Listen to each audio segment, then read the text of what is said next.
The students are coming. Are you ready? A new school year is upon us, bringing us loads of excitement, nerves, and prep work. If you're anything like me, the thrill of a new batch of students is both exhilarating and overwhelming. I'm sure you've spent hours, days, even weeks thinking about all of the enriching activities you want to share with your students. Are you planning on introducing your classes to more art appreciation activities this year? There is a limitless supply of fascinating artworks to share. Which artworks will you choose? Where will you find good images? When will you have time to format the images? What will you say and do when you finally pick an artwork and prepare it? Will the students be bored? Will it end in frustration? You want to give your students the gift of fun and interesting art appreciation lessons, but there's too much to do and too little time. You get lost in the art teacher maze of possibilities. If these are the questions that you've been asking and the frustrations that you've been feeling, I have great news. This brand new video series will help you develop an enlightening art appreciation curriculum to last the whole year without adding a ton of work to your already full schedule. Hi, my name is Cindy Ingram, creator of Art Class Curator and the Resource Library for Art Teachers. Welcome to my brand new video workshop, #Year of Art. In this training, you're going to receive a framework for introducing engaging art appreciation activities to students of any age. This is going to immediately help you create an entire year's worth of art appreciation lessons. Once you get these steps down, both you and your students will delight in the magic spark that comes from a captivating art experience. Whether you're totally new to leading classroom art appreciation activities or you're an art discussion extraordinaire that can't find the time to devote to creating engaging art appreciation lessons, stay with me because you're going to discover why it's vital to get your curriculum plan handled right now, and how art teachers like you and me can use art appreciation activities to transform our students into lifelong lovers of art. The goal of this workshop is simple. We're going to get you comfortable teaching exciting, educational art appreciation activities without adding any stress or planning time to your days. Today, I'll show you the first step in the process of creating a year's worth of art appreciation lessons so that you can experience the wonder of seeing students truly connect with a work of art. Are you ready to make this happen? Because it's going to be great. Okay, before we dig in, I've got to warn you about something critically important. Not paying attention to this one detail virtually guarantees that these amazing lessons will feel like burdens instead of gifts. All right, here it is. Odds are you think your students will be upset if they're not making art every single time they're in art class. But what if that's not true? What if instead your students asked for more art appreciation experiences? I get that this might be very different from what you've seen in the past as a teacher or even felt as a former art student yourself. Well, I'm here to show you that is not only is it possible, you'll love teaching it and your students will love learning it. In this video series, I'm going to demystify the process of creating your and your students' year of art. We both know that when a student connects with a work of art, it becomes a part of who they are for the better. They develop empathy and awareness, as well as critical thinking and observation skills, all through actively engaging with a work of art. Together, we'll save your time and energy and give you the confidence boost you need to tackle this incredibly worthwhile venture. In this first video, I'm going to share a treasure trove of activities that will be ready to use. You might be wondering how I figured out the secret to successfully teaching art appreciation in the classroom. Before I break down your year of art into actionable steps, let me tell you how I learned to unlock art appreciation for students of all ages. When I first started teaching over 10 years ago, I had just finished my career as a museum educator. In the art museum, I developed a highly interactive teaching style. I would lead groups of kids through the museum and relish one exciting learning moment after another. The students stayed curious and enthralled because they were in a new setting with a new teacher, seeing brand new works of art. So when I started teaching, I naturally wanted to mimic this museum style in my classroom. So I decided to have students discuss a work of art at the beginning of every single class. I knew I was a pro at art discussion thanks to my experiences in the museum, and I knew the awesome impact these kind of lessons could have on my students. But what I quickly found out was that it's hard to keep the lessons interesting with discussion alone. My normal questioning techniques became boring and bland because of the repetition.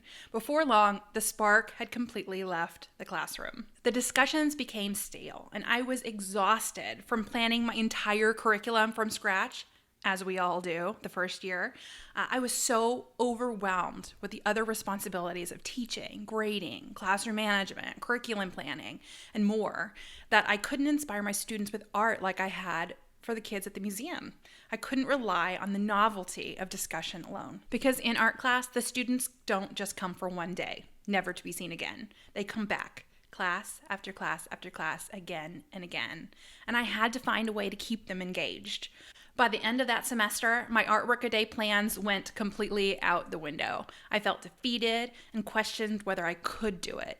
If any of this sounds familiar, let me tell you, I know exactly what it's like. I got tired of spinning my wheels.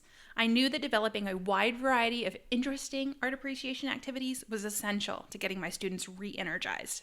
So I decided to make it happen. Once I got past my objections and fears and put a plan in place, I started seeing massive growth in my ability as a teacher and an outstanding improvement in my classroom culture and the enthusiasm of my students. I filled my curriculum plans with enticing art appreciation activities and didn't rely on discussion alone. Soon, my students were eager for more artworks and more activities. My students were learning while having fun, and I was ecstatic. There is nothing quite like that magical moment when a student connects with a work of art. It is a privilege to witness, and I have been lucky to do so many times. I hope you're ready to watch your students' eyes light up again and again. When I saw the impact that these lessons and discussions were having on my students, I knew I couldn't keep them to myself. Everything I'm about to share with you has been successful in my classroom and in the classrooms of hundreds of other teachers in the art class curator community. We've created meaningful relationships with our students through art. We've helped them grow into passionate art appreciators who deeply connect with works of art in unexpected and breathtaking ways. We've introduced a new generation to the world of art without stressing ourselves out. And now it's your turn. Teachers are superheroes, but we do not have superpowers, and that's why I share my secrets. Art teachers deserve to have it a little bit easier, and your students deserve the best, and so do you. Together, we'll make this your best year of art ever, and I'll give you the tools you need to ensure that each year is better than the last from now on. Every piece of my Year of Art content is designed to aid you in easily planning a school year's worth of varied art appreciation lessons. To make sure you get the most out of this training, I created a simple PDF to help you keep notes. The download link is on this page, so go ahead and hit pause so you can download your copy. Don't worry, I'll wait. Got your download?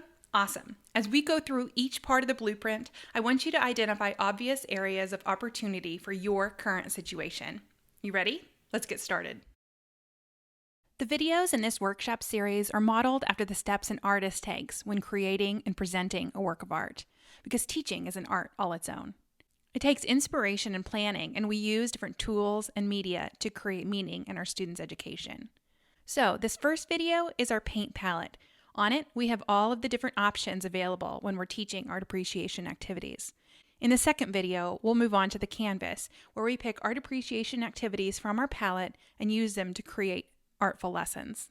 The third video brings us to the gallery, which represents our curriculum, where we'll present our colorful canvases full of lesson plans all year long. Before we start with our art appreciation paint palette, I want to share with you the goal for creating these art appreciation activities. We want to keep our students looking and keep them thinking.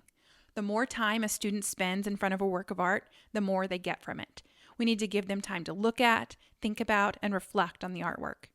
Once they've spent quality time with an artwork, it becomes a part of who they are. It becomes theirs. When they encounter the artworks we share with them outside of the classroom, they'll remember the experience and the emotions they had, even years later. To maximize their personal connection, I recommend you allow at least 15 minutes for your students to interact with an artwork. I know we can't always make that happen, but it's worth striving for whenever possible. When deciding what type of activity to use with a work of art, it's helpful to break the artwork down into smaller parts. A work of art is more than the sum of its physical parts. Each artwork includes form, meaning, context, and personal connection. The form is the physical characteristics of the artwork. What does the artwork look like? What is it made out of? What materials and processes and techniques were used in the creation of this artwork? What elements and principles did the artist use? The meaning is the subject matter, the content. What is this artwork about? What symbols are present? What stories are being told? And what is the artist trying to say? The context is the history surrounding the artwork. Who made it? When did they make it? What was going on in the world when they created it? And lastly, there's personal connection. How does this artwork relate to me? I tell my students that once an artwork leaves the artist's hands, it becomes the viewer's. It belongs to them as much as anyone else. We can all use artworks to reflect on life, our emotions and motivations, the narrative of our lives. Art can make you happy and angry and everything in between. You can laugh and cry in front of artworks. You can make life decisions in front of artworks. We'll talk more about how to break down an artwork to choose an activity direction in video 2. Now that we see the possibilities, let's think about all the different activities you can do with your students. It's time to get acquainted with our art appreciation palette. I've done entire videos and webinars about each of the topics we're going to discuss, and I still have lots to say. But for the sake of brevity, I'm going to share a few examples of each category on the art appreciation palette today. There are a plethora of activities you can do with works of art, but the most important is discussion. Now, I know I've already told you that discussions can get stale, but mastering the art discussion is important as a foundation for the rest of the activities. To lead a good art discussion, you don't need to know a whole bunch about the artwork. You really only need 3 simple questions. Here they are. What's going on in this picture? What do you see that makes you say that? And what more can you find? Those are the visual thinking strategies questions that were developed by Philip Yenawine and Abigail Housen. Master those 3 questions and you're off to a great start. You can find out more about the visual thinking strategies at vts-home.org. Choose a compelling artwork. Walk around the room, make eye contact, embrace the awkward silences, and give your students time to think. I'll give you even more tips when you register and attend the free Year of Art webinar, How to Lead Art Discussions They'll Want to Join. You'll find details about how to join the webinar below this video. Here is my most important tip though. Have fun. Embrace the uncertainty, enjoy the weird and silly moments, and let yourself feel the excitement that comes through these personal art connections. If the students see that you are having fun, they'll have fun too. Our palette is like a menu of art appreciation activities. To organize the types of activities on our palette, I've taken inspiration from learning styles and Gardner's multiple intelligences. The key is to create a wide variety of types of experiences to keep things interesting and active for our students. That way, it's easier for them to stay engaged, and they're more likely to remember and understand the material. Mixing things up will ultimately enable the students to discover that work of art that makes their heart sing.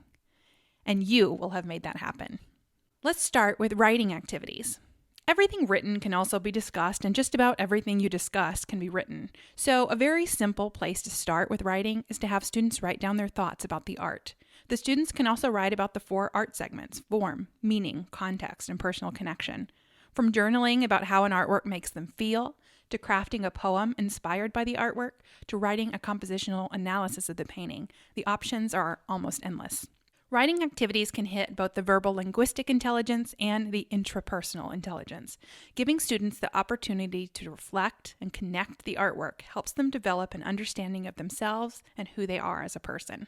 Another creative way to explore pieces is through art making. We can address our visual spatial intelligence through hands-on visual art activities, such as drawing based on another person's description, creating scenes from artworks with modeling clay, or completing blind contour drawings of the Shiva Nataraja. It's not about copying a work of art. It's about using the visual arts as a tool to further connect with an artwork. Students can also develop their musical intelligence by imagining what a painting would sound like if it were a song. They can also create rhymes and beats related to rhythms and patterns in an artwork.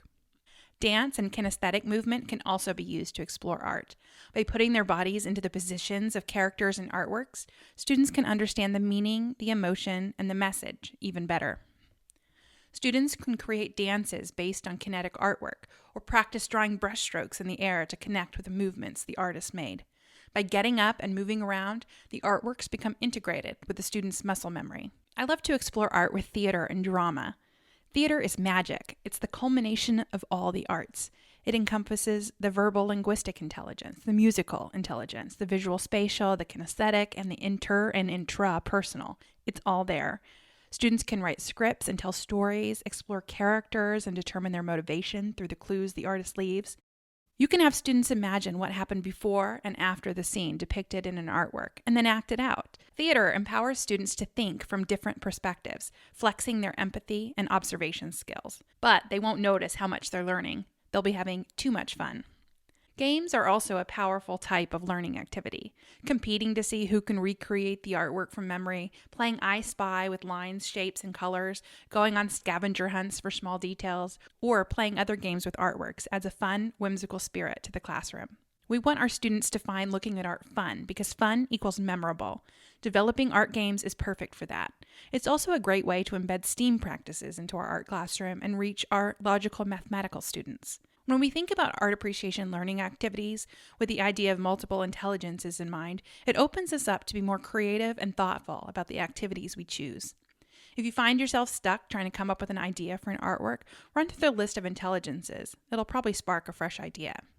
We all know that famous phrase that students remember 10% of what they read, 20% of what they hear, 70% of what they say, and 90% of what they do. And whether or not those percentages are factual, these art appreciation activities touch on all the senses, giving students ample opportunities to connect with art in a way that will help them remember it all. From compare and contrast to creating interpretive dances to writing poetry to designing artwork scenes with building blocks, your palette of art appreciation activities offers a beautiful spectrum of learning options that can be mixed and matched to create new colors and experiences that will create a fantastic year of art for you and your students.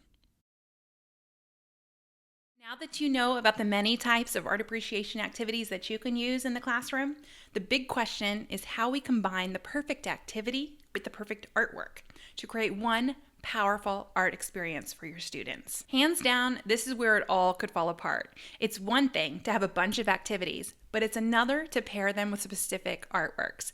If you aren't intentional with your planning, your lessons could flop. Half of a plan is more frustrating than no plan at all, but you don't have to work harder, just smarter.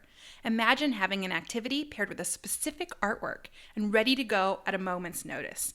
Imagine resting easy on a Sunday night, knowing exactly what you've got on your docket for your Masterpiece Monday. And what you're learning in this workshop puts you on the right path to get there. The same amount of effort and a drastically improved result. This could be your reality. So, how do you plan a powerful art experience? That's exactly what I'll show you in the next video. If you're new to leading art appreciation activities, this will serve as the foundation so you can see how to plan for powerful art experiences for your students. If you're a pro, then you'll be able to quickly put this into practice right away. I'm also going to provide you with a free planning document that you can download and use as an ongoing reference and tool. Once you know exactly what to do, you'll see it's easy to create these meaningful art appreciation activities, and I'll show you how to do that in the next video. Before we go today, I'd love to hear from you. Tell me, what would your life look like if you started the year with a solid plan for regular, engaging art appreciation activities? How will life be different when you create a year's worth of art appreciation lessons?